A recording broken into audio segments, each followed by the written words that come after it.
Oi, amigas! Tá com aquele arrozinho dormido e tá pensando em jogar fora?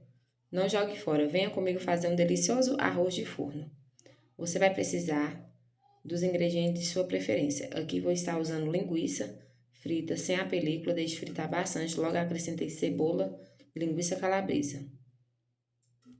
Recheios todos fritos, chegou a hora de rechear o arroz. Em uma travessa, acrescente todo o arroz, espalhe bem e logo em seguida acrescente o recheio de sua preferência, milho.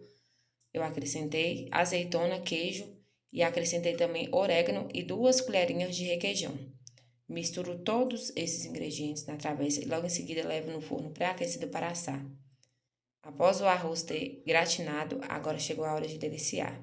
E olha como que ficou, gente, o arroz. Uma delícia. Já coloquei já para as crianças ir jantando porque eles amam, gente. E é isso, espero que tenham gostado. Beijos!